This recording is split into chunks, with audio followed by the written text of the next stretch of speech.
Bon, super, on est parti pour la correction. Du coup, il est frais mon poisson. On va voir ça. Alors, lorsque le poisson n'est plus frais, sa décomposition progressive conduit à la formation d'espèces chimiques malodorantes, comme la triéthylamine. Donc, toutes les espèces, pas toutes, mais une grande partie des espèces à base d'azote, donc les amines en général, sont des espèces qui sentent relativement fort. L'ammoniac, vous voyez que c'est une amine, ça sent fort. Okay. Dans le poisson, l'odeur est un petit peu désagréable. C'est souvent lié à cette molécule qu'on appelle la triéthylamine, la triméthylamine, pardon. Alors, une solution de cette espèce chimique a un pH de 11,5. Okay. Donc ça, c'est une première information intéressante. Elle nous dit que cette solution est basique. Okay. Et peut-être, d'ailleurs, en comparant le pH au pKa du couple, on pourra dire quelle est l'espèce prédominante. Ouais, ça risque d'être une des questions, à mon sens. Alors, on vous donne du coup le pH 11,5 et le pKa 9,8. Alors, cette amine a-t-elle des propriétés acides ou basiques en solution? À votre avis? Simon, vas-y. Des propriétés basiques. Oui. Pourquoi elle aurait des propriétés basiques? Parce que une amine, c'est une base.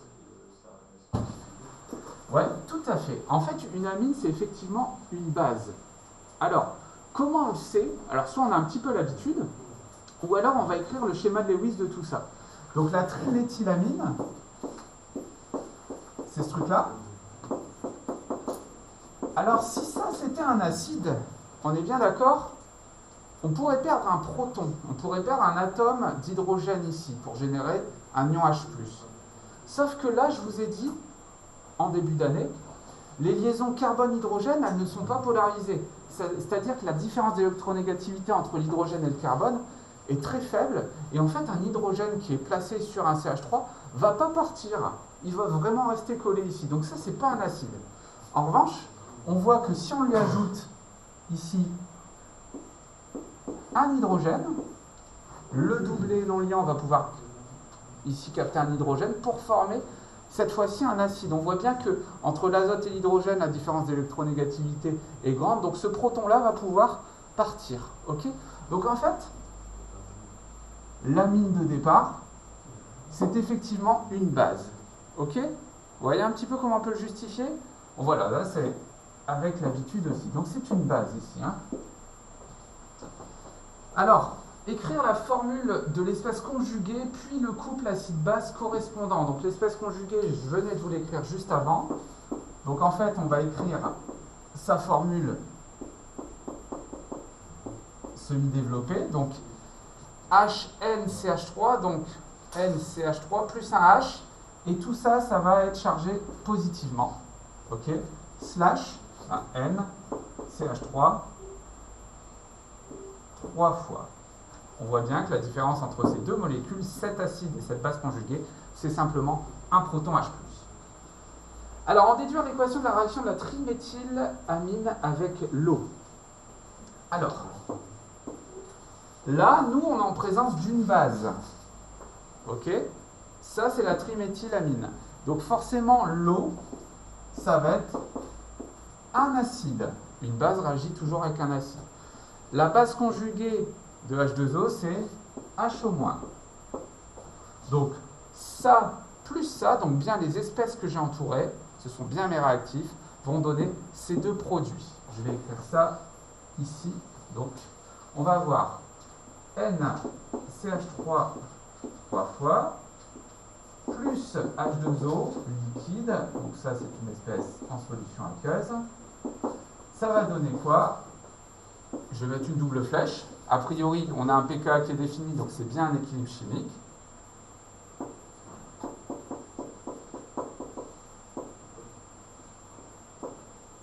Plus HO- aqueux. Voilà pour l'équation de réaction. Donc vous voyez, les trois premières questions, on n'a même pas besoin du chapitre actuel pour y répondre. Avec le premier chapitre de l'année, on aurait été capable de le faire. D'accord? Donc vous voyez quand même que tous les chapitres sont liés.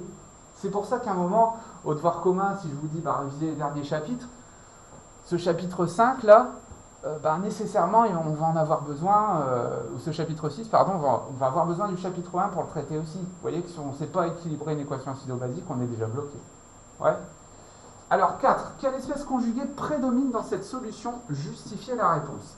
Alors pour justifier la réponse, ou pour parler de prédominance des espèces chimiques, on va faire un diagramme de prédominance. C'est comme ça qu'on va être le plus clair.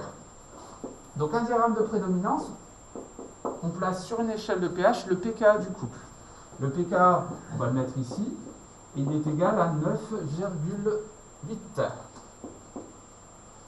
La solution, on vous dit qu'elle est à pH 11,5. Donc là, j'ai placé 11,5. On ne fait pas ça à l'échelle, hein, c'est pas gênant, c'est juste...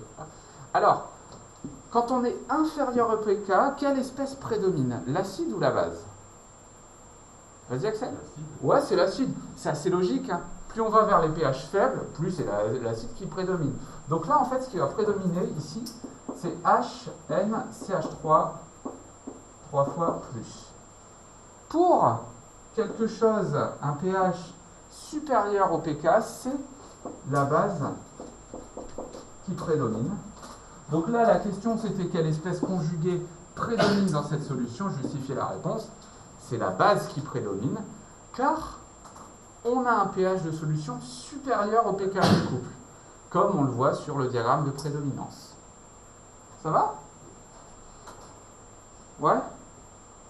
Bon, très bien. Je vais effacer... Monsieur? Oui? Du coup, c'est une espèce en pKa, le diagramme, il y a 3 parties. Exactement. Il y a 2 pKa, donc il y a 3 parties. Okay. Ouais, tout à fait. Typiquement, pour les acides aminés, c'est ce qu'on a. Hein. Alors, je vais faire la question 5 ici. On vous demande de déterminer le quotient de la concentration de la forme basique par celle de la forme acide à partir du pKa, du couple et du pH de la solution. Comment on va faire ça? C'est la question un petit peu plus compliquée ici. Comment on va faire ça? Est-ce que quelqu'un a une idée? Déjà, il faut traduire la question. Qu'est-ce qu'on vous demande? On vous demande le quotient de la concentration de la forme basique par celle de la forme acide. Bon, bah déjà, ce qu'on nous demande, quotient, c'est une division. Forme basique sur forme acide. Donc, on vous demande ça sur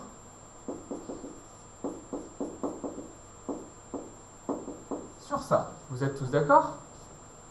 C'est ça, hein? On vous demande le quotient de la concentration de la forme basique par celle de la forme acide. Voilà. Alors, ça vous fait penser à quoi un quotient avec des concentrations? Dans quel cas, dans quelle formule on a pu voir ça? Dans quelle... Comment? J'ai pas entendu. QRI. Ouais. QRI, quotient de réaction, ou K, la constante d'équilibre. Tout à fait. Ouais, tout à fait. Donc en fait, ça, on voit bien que c'est une partie de la constante d'équilibre. Là, on a une réaction acido-basique. C'est quoi comme type de constante? C'est une constante d'équilibre, on l'appelle comment? Ka, constante d'acidité. Ouais. Et bien on va écrire le Ka, et on va voir dans le Ka si on ne voit pas apparaître tout ça. Ok? Ça marche pour tout le monde? Donc le Ka, attention, et c'est là où il faut faire attention, c'est que quand on écrit le Ka, on ne va pas utiliser cette équation de réaction-là. Je vous ai dit, le Ka, on met toujours l'acide dans l'eau, et là, vous voyez que c'est la base dans l'eau. Donc pour exprimer le Ka, on va donc exprimer déjà l'équation de réaction relative à cet équilibre. Donc là, vous voyez bien que je mets l'acide dans l'eau, hein, d'accord? C'est l'acide dans l'eau pour exprimer le Ka. Hein. Là, je vous répète, ici, on a mis la base dans l'eau. Donc ça, la constante d'équilibre associée à cet équilibre chimique, c'est pas le Ka, c'est autre chose. Ok? Donc là, attention, pour le Ka, je répète, il faut mettre l'acide plus l'eau, et là, du coup, ça va nous donner la base conjuguée, donc NCH3 3 fois, plus H3O+, tout ça AQ. J'efface ensuite les autres questions, je vais avoir besoin d'un petit peu de place. Voilà pour cette première étape. Je vais écrire la constante d'acidité de ça. Donc, K, c'est égal ça fois ça, divisé par ça. Ici, l'eau, c'est le solvant. Ouais. Donc, le Ka, dans l'état final, évidemment, dans l'état d'équilibre, c'est la concentration, là, fois la concentration H3O+, dans l'état final, à chaque fois, divisé par la concentration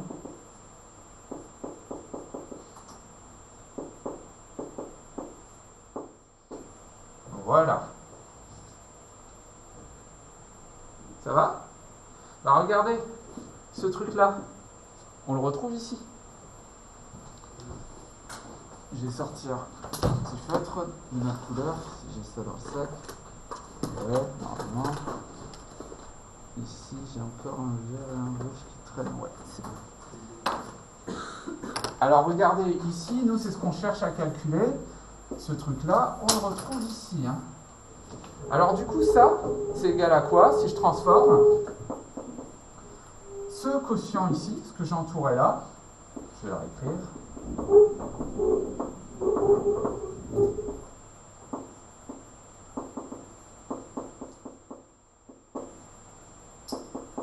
C'est égal au Ka divisé par H3O+. Je vais passer le H3O+ de l'autre côté, il vient en bas. D'accord? Donc ça, c'est Ka divisé par la concentration H3O+. Alors moi, j'ai pas K, j'ai le PK. Donc K, c'est quoi? Si je veux exprimer K en fonction de PK.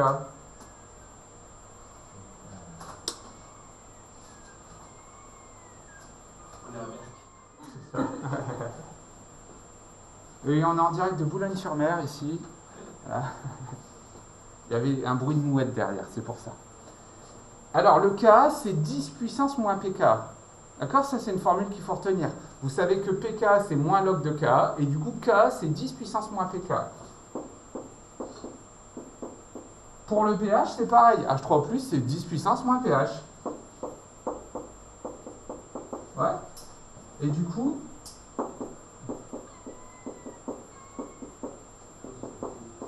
là, j'ai plus qu'à faire l'application numérique. Moins PK, on est à moins 9,8, plus le pH qui est de 11,5. Et tout ça, ça nous fait 10 puissance de plus 2.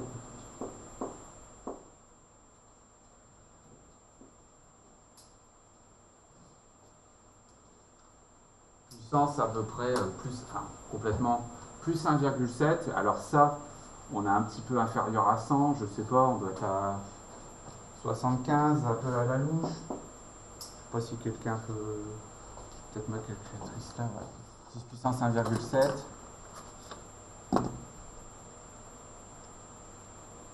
Non, on est à 50 complètement. Donc là, on a 50. Ça veut dire quoi, ça, du coup?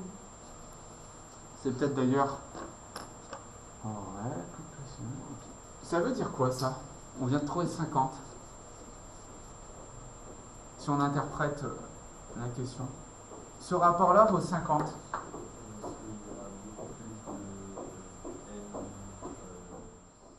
Ouais, de base que d'acide. Il y a 50 fois plus, en termes de concentration, de base que d'acide. Ça tombe bien, on a dit que l'espèce prédominante, grâce à notre diagramme de prédominance, c'était la base. Donc tout est bien cohérent, vous voyez? Ouais, ça va pour ça? Est-ce que vous seriez capable de refaire ce genre de choses? Vous voyez, là, la nouveauté, c'est qu'on va extraire un petit quotient, mais encore une fois, vous avez tout dans le cours. Hein. Le cas, vous l'avez dans le cours. Là, il suffit de bidouiller autour de ça, se dire « Ah, bah tiens, ça, j'ai déjà vu dans le cas. » Vous aviez aussi notre formule, où on avait directement ça. C'était la formule du pH. pH égale pK plus log de base sur acide. Donc, il suffisait de faire pK moins pH, pH moins pK, en passant pK de l'autre côté. Pour annuler la fonction log, on prend 10 puissance. Et c'était terminé. Là, je vous l'ai redémontré à partir du cas directement. Vous voyez, il y a plein de façons de faire, en fait. Ok, super. On passe, du coup, à l'exercice suivant.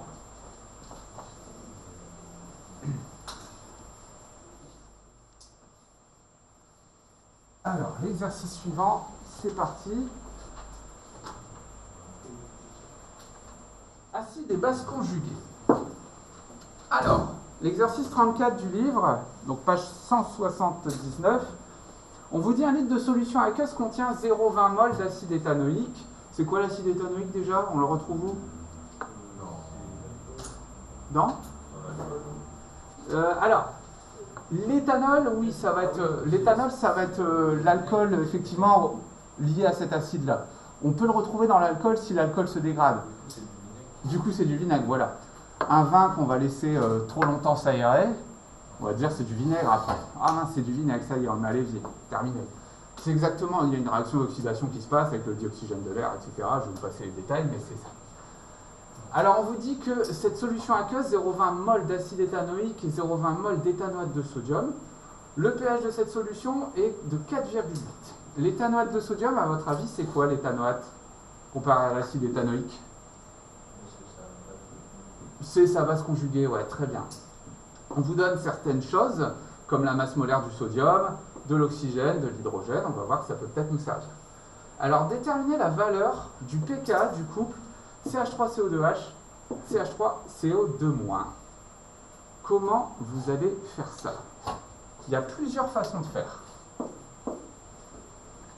On vous demande de déterminer un pK. Est-ce que vous connaissez les formules dans lesquelles on retrouve un pK? Vas-y, Axel. pKa égale moins log de K. Première formule qu'on pourrait exploiter. Le K, on sait ce que c'est. Il suffit d'écrire l'équation de réaction de l'acide avec l'eau. On va avoir le K. Est-ce que vous connaissez une autre formule? Vas-y, Axel. K égale 10 moins pK. Ouais, d'accord, bah, c'est la formule qui est liée avec ça. Alors nous, on veut le pK. Du coup, je suis d'accord, hein, mais là, ta formule, elle va nous donner le K en fonction du pK. Mais c'est vrai que le pK intervient. Est-ce qu'on n'a pas une autre formule qu'on a vue lorsqu'on a un mélange d'acide et de sa base conjuguée? Ouais. Alors c'est quoi cette formule? On va l'exploiter tout de suite, on sera tranquille. pH égale? Ouais. Plus log de la base, donc la base je vais la noter à moins sur l'acide. Ouais. Voilà, je vais noter ça comme ça. Alors à moins ici ce sera l'éthanoate de sodium. Et à H ce sera l'acide éthanoïque. Alors regardez pourquoi on peut utiliser cette formule-là, on va y arriver. Il n'y a pas de souci. Pourquoi je préférais utiliser celle-ci, qui est en fait une dérivée de celle-là, hein, c'est juste les transformer. C'est que là, on voit directement qu'on a la concentration en la base conjuguée et son acide. Alors ici, on vous dit, on a 0,20 mol d'éthanoate de sodium, 0,20 mol d'acide éthanoïque, et on met tout ça dans 1 litre de solution. Comment elles sont les concentrations du coup de l'acide et la base conjuguée? Elles sont égales. Du coup, ça veut dire quoi? Ça veut dire que je vais avoir pH plus pKa plus log de 1. Si les concentrations sont égales, mon logarithme vaut 1. Log de 1, ça fait combien? Ça fait 0. Du coup, en fait, ça, c'est égal à 0. Tapez à la calculette, hein, ne vous embêtez pas. Hein, Du coup, pH égale pK. Ça veut dire quoi? Ça veut dire que lorsque je fais ce type de mélange, le pH que je relève, c'est le pK de mon couple. Ouais, vous voyez comment on peut le trouver? Donc là, le pKa du couple, c'est égal au pH. Et dans mon cas, ce sera du coup égal à 4,8. Voilà. Vous voyez comment on peut répondre à cette question? Encore une fois, j'attire votre attention sur le fait que tout ça, vous l'avez dans le cours. Hein. Après, il suffit juste d'exploiter les formules. Ouais. Cette solution constitue une solution tampon. Citez les propriétés d'une solution tampon. C'est quoi une solution tampon? Vas-y, Axel. C'est par exemple quand on rajoute un peu d'acide, il va rester un peu au même pH. Ouais, tout à fait. Si on rajoute un peu d'acide ou un peu de base, elle va rester au même pH. Si on rajoute un petit peu d'eau aussi, on dilue, le pH ne va pas varier. Donc une solution tampon, c'est quoi? C'est une solution dont le pH varie peu. Donc solution dont le pH varie peu. Lorsqu'on ajoute un peu d'acide, je vais mettre AH, hein, ou un peu de la base conjuguée, d'accord, ou lorsqu'on dilue.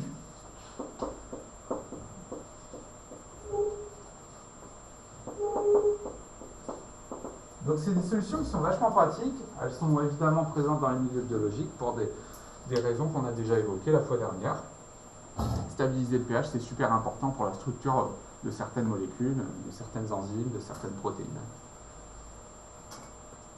Alors, pour illustrer l'une de ces propriétés, on dissout dans cette solution 0,40 g de soude.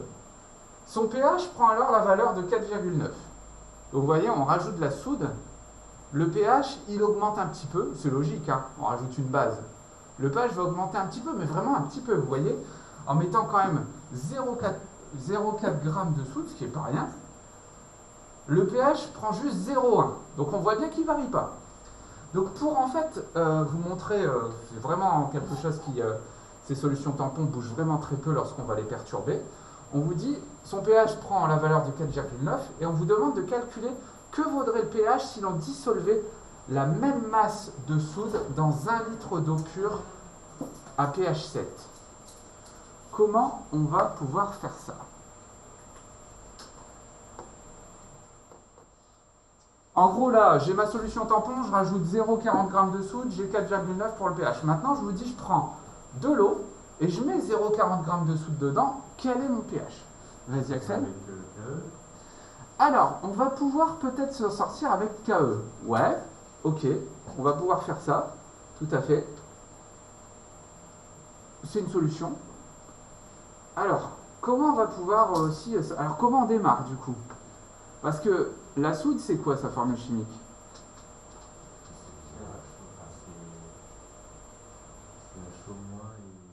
Ouais, et l'ion conjugué, c'est combien?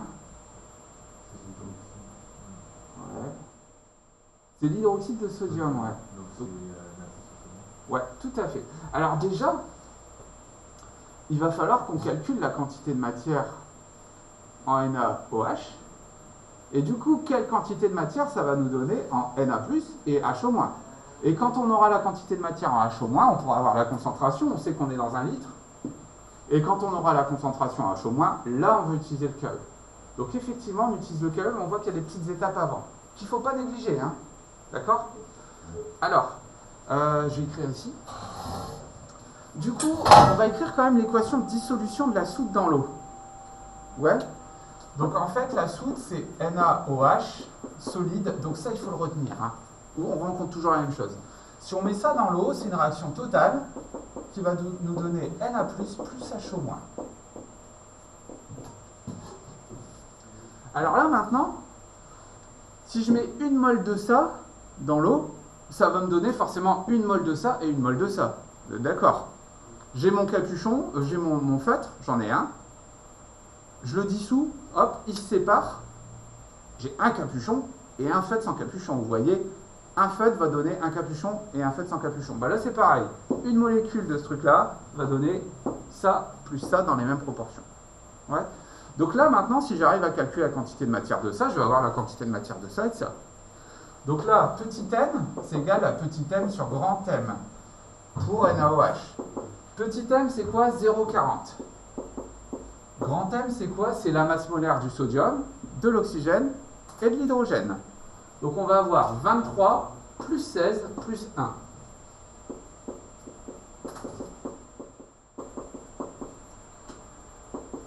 Alors tout ça, ça fait 40.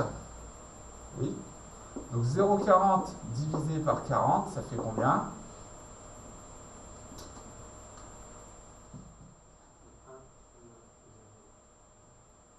Ça fait combien? Ça, il faut le faire de tête, hein. Alors, on y va, on y va.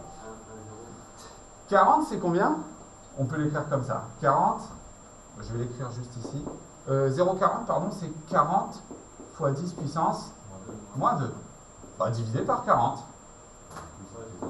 Bah, du coup, 1,0, on va laisser un chiffre significatif, fois 10 puissance moins 2. Donc ça, c'est le nombre de moles. Vas-y Antoine. Entre donc, il n'y a pas de souci. je l'ai vu dans le message.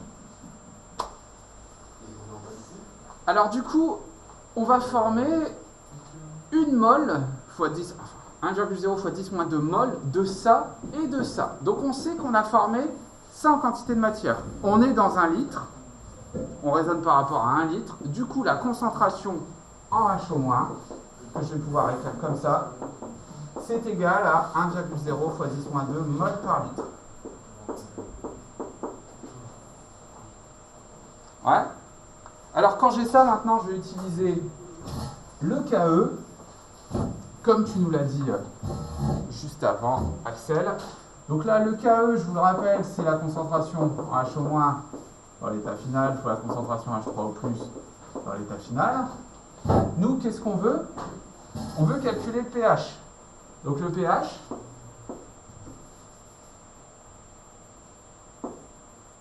c'est moins log de H3 au plus. Ok.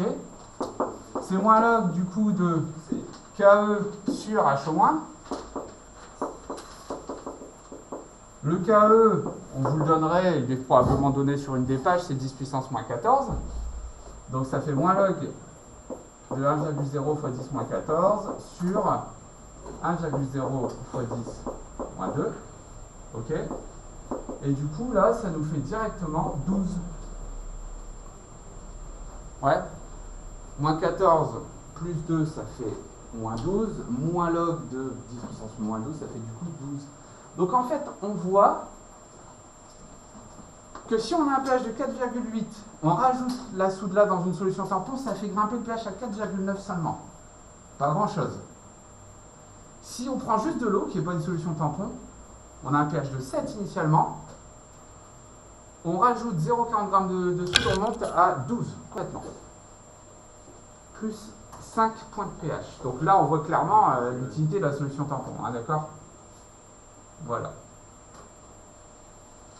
Et ben voilà, celui-ci, il est fait aussi.